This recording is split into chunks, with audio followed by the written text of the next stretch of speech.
what we've learned from week 12 of the NFL season that impacts the 2024 NFL draft. Quarterbacks need help. Look at that. Josh Allen for the Buffalo Bills and Justin Herbert with the Los Angeles Chargers. Both teams need to hit the draft and help out their quarterbacks. We're going to talk about this and more coming up next. You are Locked On NFL Draft, your daily podcast covering the NFL Draft. Part of the Locked On Podcast Network, your team every day. What's up, Locked On family? Welcome back to the Locked On NFL Draft Podcast, your daily podcast covering your favorite draft prospects, part of the Locked On Podcast Network, your team every day. Thank you so much for being our everydayers and making Locked On NFL Draft your first listen today and every day. I'm your boy, Damian Parson, always on the ones and twos. You can find and follow me on X at DP_NFL. I'm a national scout and senior draft analyst. Guys, let's kick this thing over to my partner in crime, Mr. LSU Keith Sanchez, member and coach of the 2019 national champion LSU Bengal Tigers. You can find and follow him on X at TheTalentCode. Keep talk to him, baby. What's up, Locked On family? This is Keith Sanchez, man, the other side to this dynamic duo that we like to call the Locked On NFL Draft, man. And yes, 2019 national champ. So you know you get a whole lot of championship level content over here on the Locked On NFL Draft podcast, man. DP, we have a great show coming up today, man. We have What Have We Learned? And I'm going to just go ahead and drop it now, right? We're talking about two of the more polarizing, talented, two skill set quarterbacks in Justin Herbert and Josh Allen. Then we're going to that rookie report. DP, the Carolina Panthers fire Bryce Young. What does that mean for Bryce Young moving forward? And we're going to talk about his matchup against Will Levis. And then we got another Bijan Robinson sighting yesterday as they took down the New Orleans Saints. And then we're going to wrap this thing up with the game ball. Coach K, Coach DP making appearances. But DP, before we get that started, man, why don't you end with our title sponsor? Yes, sir. Today's episode is brought to you by Gametime. Gametime. Download the Gametime app, create an account, and use the code LOCKEDONNFL for $20 off your first purchase. Last-minute tickets, lowest prices guaranteed. Keith, what we learned from week 12 of the NFL season is that no matter how much we want to pay these quarterbacks, Keith, they need help.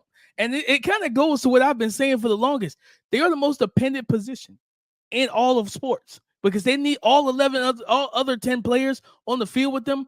Well, other 12, because you count the 11 guys on defense, to do their job for the team and for them to be successful. And we saw it this past weekend, this Sunday, when you looked at Josh Allen, the way he balled, the way he put that team on his back versus the Philadelphia Eagles, but the defense couldn't get the job done. Gabe Davis and him couldn't connect on that play where it looks like Gabe Davis supposed to run a corner, but typically, hey, you won outright. I'm hot, man. They're sending zero pressure at me. Just keep running up the field, big dog. You are wide open, and they just couldn't connect. Jalen Hurts ends up getting the touchdown.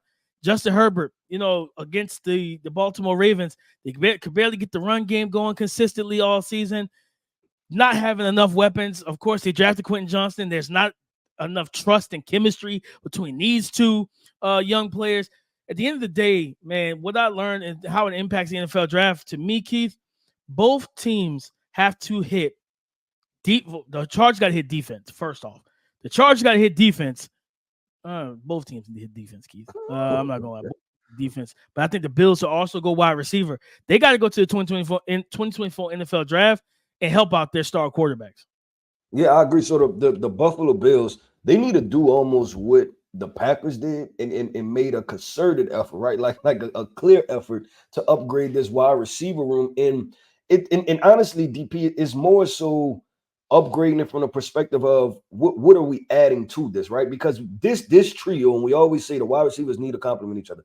This trio of Stephon Diggs, Khalil Shakir, and Gabe Davis, and however they're deciding to get them involved and get them the football, it's simply not working, DP. And it's not working because you're not giving Josh Allen the layups. DP, this is his second game where he's been under 60% completion percentage. Against Denver, DP, Josh Allen was 57%. Against Philly yesterday, 56%, right? And when you're in shootouts, and those things matter when you know that your defense can't stop the other team's offense, right? So we need those gimme plays so then that way we can stay on the field, we can control the clock, and we say, you know what, instead of almost like the Peyton Manning and Tom Brady treatment, right? We're just going to hold on to the football and just, meticulously move the ball down the field and run the clock, right? And so that way our defense can get a break. And then your offense, Jalen Hurts, you're sitting on the sideline for their time, right? Like there's different ways that you can go about this. So I think that they need the wide receiver help because they need to be able to be more versatile and what they could do. So that way Josh Allen completion percentage can go up. In the case of Justin Herbert, DP, I agree with you, right? That's defense. Like y'all need to become a more well-rounded team. But I look at both of these teams, DP, and I'm like, and we keep talking about this: the run game, the balance, the run game, and it's not running the football to run the football to say we ran the football, right?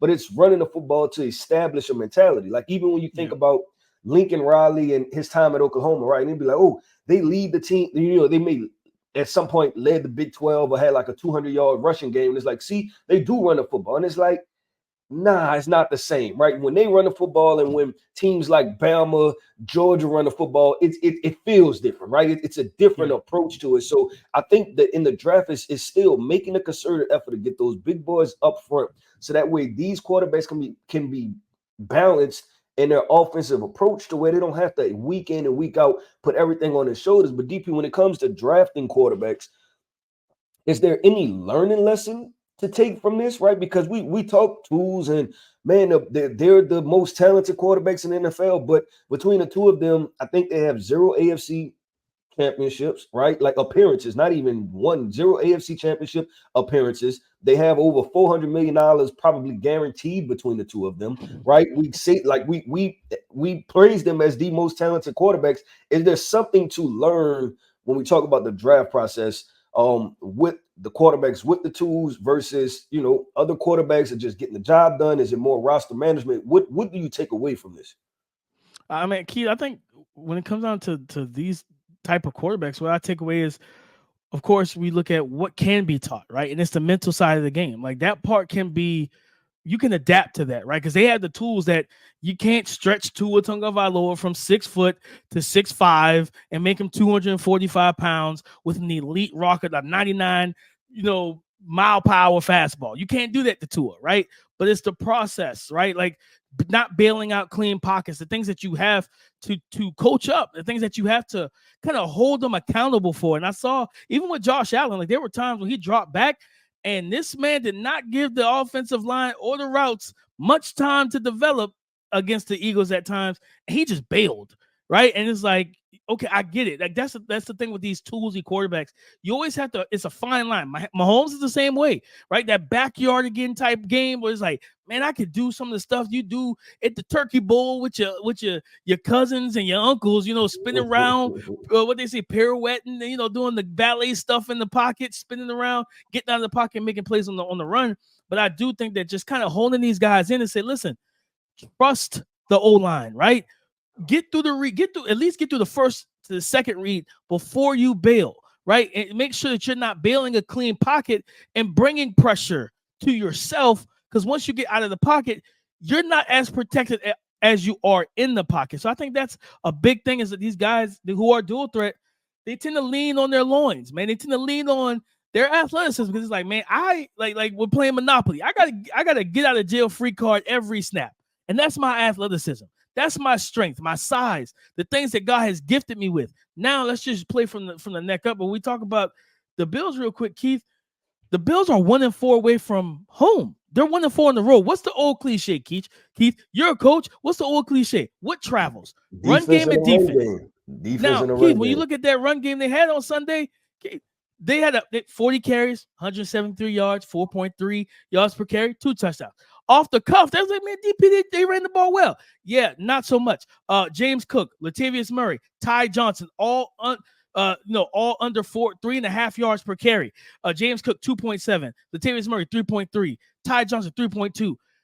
Josh Allen was 9 for 81 9 yards per carry, and he had the 2 touchdowns, right? That's So and it's right different, to our point. Yeah, right to our point, right right? to You the point. remove Josh Allen rushing yards, and it's like, okay, where is this team identity when it comes to the run game? And DP, I like that example because that's exactly what I was talking about, right? People they'll box score, they box score scout and say, oh, they rush for this yards, but there's always a story between it. Like we said, man, there's a difference when you look at different programs, collegiate programs, and NFL teams, right? When the Ravens or the Browns decide to run the football, you can see it's a concerted effort. But DP, That's why Tavondre Sweat should be a first round. This ain't draft radar, but that's why I keep saying that Tavondre Sweat should be on the Bills' radar because Keith, they gave up the Bills gave up 185 yards rushing.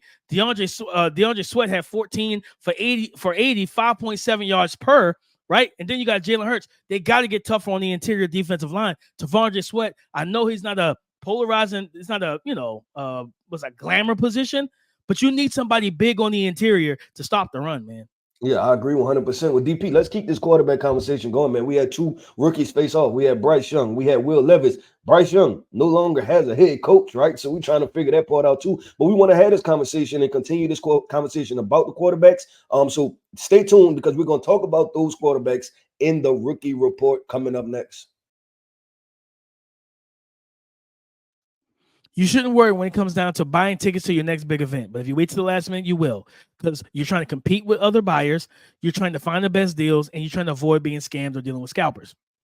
But guys, let me tell you about Gametime. They are the fast and easy way to buy tickets for all the sports, music, comedy, and theater events near you. What else do they offer, DP? Well, let me tell you. Last-minute tickets, flash deals, zone deals. Their tickets are easy to find and buy. And this is the kicker, the best part. They show the views from every seat in the venue. So before you purchase your ticket, you know what vantage point you will have. Guys, I'm telling you now, if you're an NFL draft fan and a college football fan, which you should be listening to this podcast, and you want to go see Texas versus Oklahoma State in the Big 12 championship game, you can get tickets for as cheap as $136 right now on the Gametime app. So all you need to do, guys, is download the Gametime app, create an account, use the promo code LOCKEDONNFL for $20 off your first purchase. Download the Gametime app, create an account, use the promo code LOCKEDONNFL for $20 off your first purchase.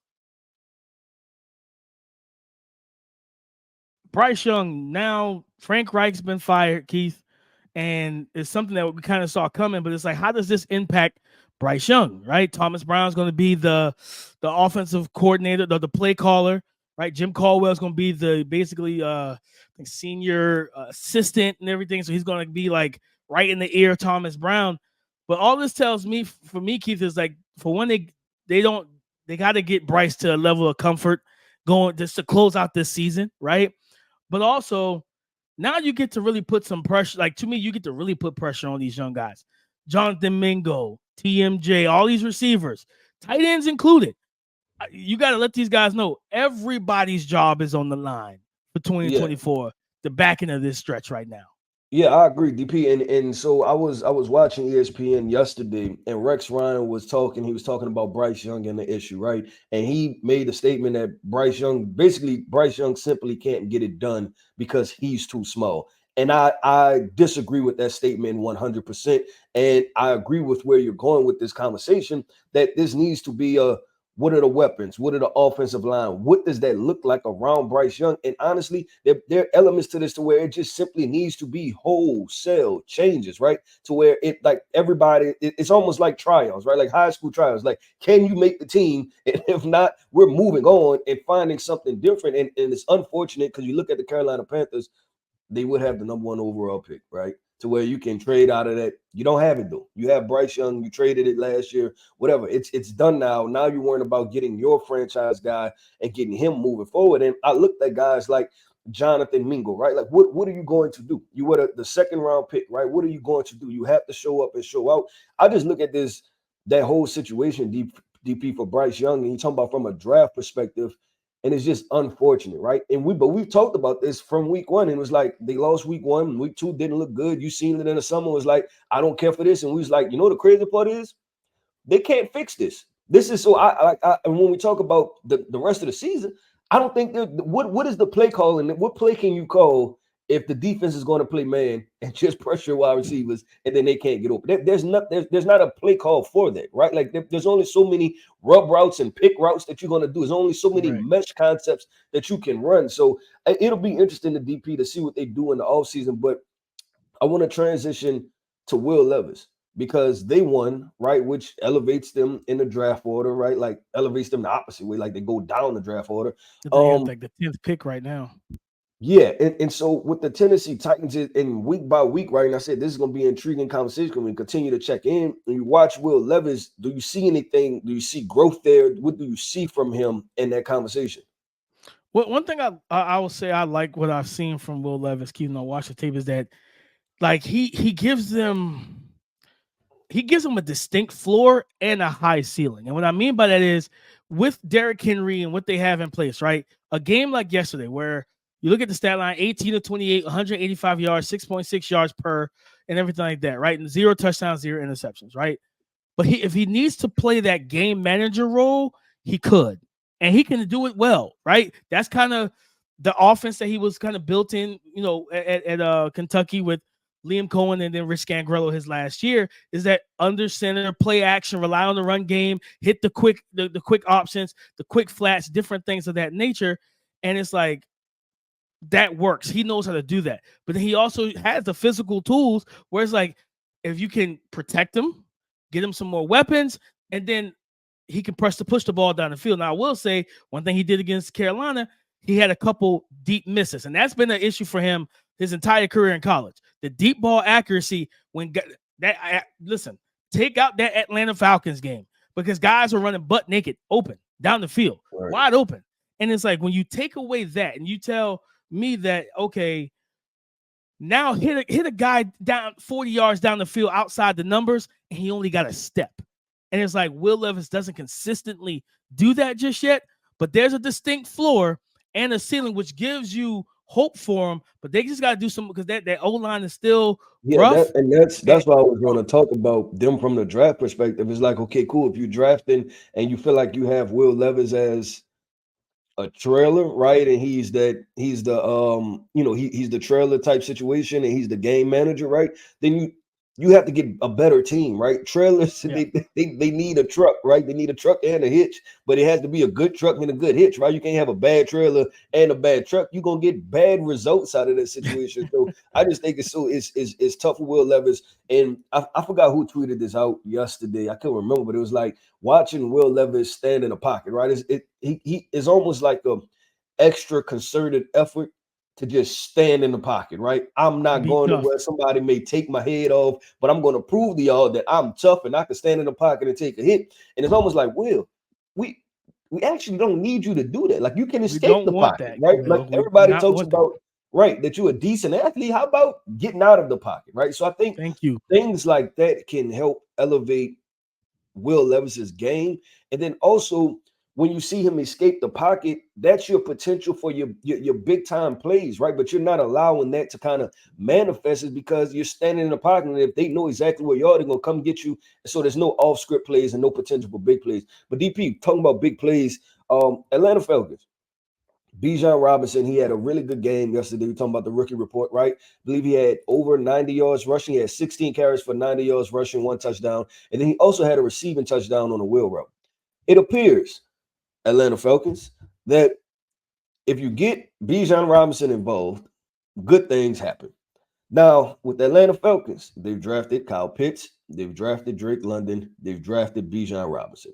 For whatever reason, they draft these highly talented, highly skilled, one-of-one athletes, one-of-one football players, and they don't use them.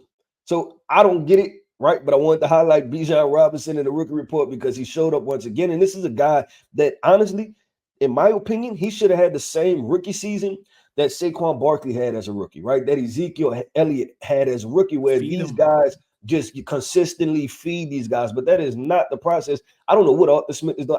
He's overthinking this, right? This part is simple. The general manager gave you these highly skilled players. Get the ball in their hands, right? And that's what it needs to be. No, 100%, Keith. And like I said, when you feature your best players, the guys that you drafted highly, you feature them, you get them the football, right? You go back to Kyle Pitts' rookie year, over 1,000 yards. He was one of the best young rookies in the game that year. And then you just went away from that. You stopped targeting him. Well, then you also play Marcus Mariota, who targeted him improperly and didn't give him the football in space. And there's a lot of things that happened. But still, yet, man, like they got it. Like Arthur Smith, Unfortunately for the Falcons, I'm gonna be honest with you, they're probably gonna win this division unless the Saints can come back, and if Tampa Bay can knock them off, whoever is left in the division, and they don't win the division, that's your only bet. That's your only hope of getting rid of Arthur Smith, because the Falcons have an Arthur Smith problem. But Keith, I gotta highlight another running back, Kyren Williams, right? And we've talked about what we've learned, and how, from the NFL draft. When we talk about the quarterbacks, when it comes on to Kyren Williams, a very big piece of this puzzle, Keith, in terms of evaluating, stop overvaluating the freaking 40-yard dash. Okay, let's stop doing that.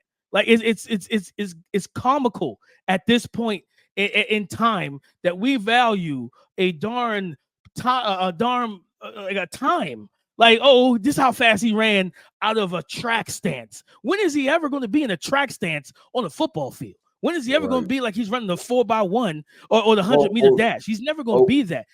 Right. You know what I mean? But people that's chasing him going to be in the track stands, right? That's the other point. Correct.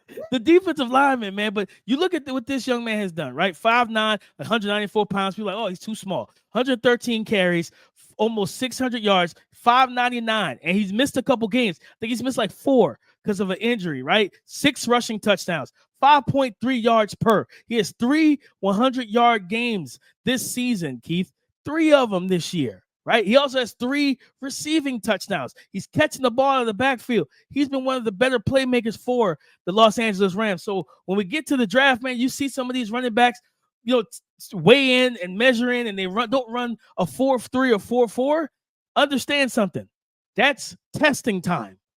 The athleticism on the field is what matters, and what they do between the lines is what matters. And I wanted to give a shout out to Kyren Williams, because people really kind of soured on him because of his 2022 NFL Combine performance. DP, I felt like you was talking directly at me, man, because I was one guy that I soured on him after that, right? He came in, he was short, he was slow, he was small. I said, you know what? I am out, man. But that's what makes this NFL draft process an inexact science, right, man? But, man, I want, we have to keep this thing going. And now we're about to have the appearance, right? Coach K is coming, Coach DP is coming, and we get into this game ball segment. DP, so I want to say, all our people, stay tuned. Stay tuned. We are coming up with the game ball segment.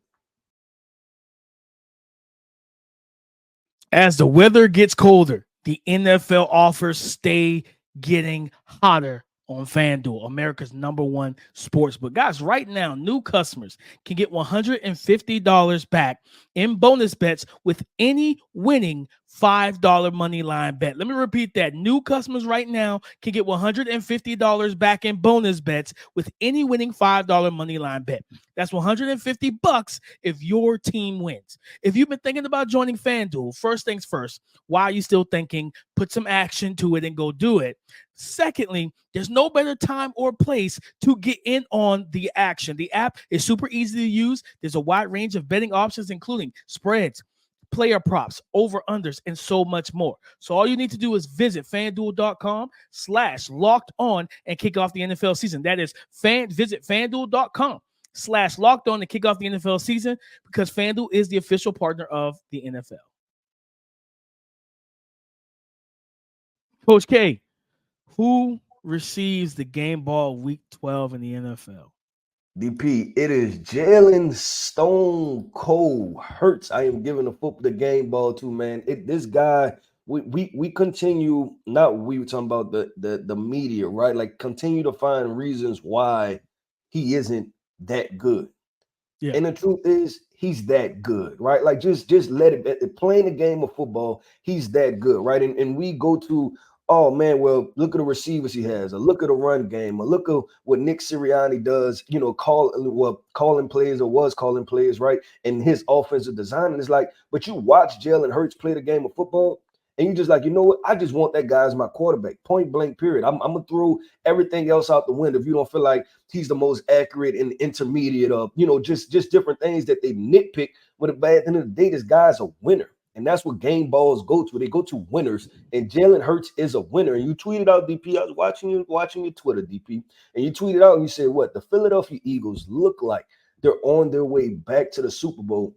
And they do. And they do. And a large part is being able to rebound, because we talk about how so many teams fall short after they lose the Super Bowl. This team don't look like they're falling short. Jalen Hurts looks locked in on a different level. Going to Buffalo and winning that game is a big deal, right? So I want to give my game ball to Jalen Hurts.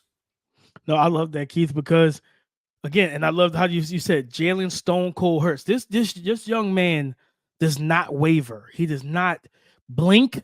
Right? You know what I mean? You think about them old school movies, the Texas shootouts, the first one to draw. He draws. He does not blink. He's gonna fire that thing off because he is so calm, cool, collected, and poised. And it's like no matter they have a tough schedule this year, and they're going through the gamut. They're going through a gauntlet of teams, and they're getting everybody's best. And he's the guy that when AJ Brown's losing his mind and fussing, and I want more targets, bro. Winning matters. That's all that matters here.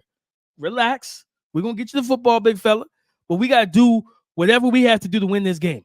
And when you have a quarterback like that can kind of rally the troops, calm everybody down, right?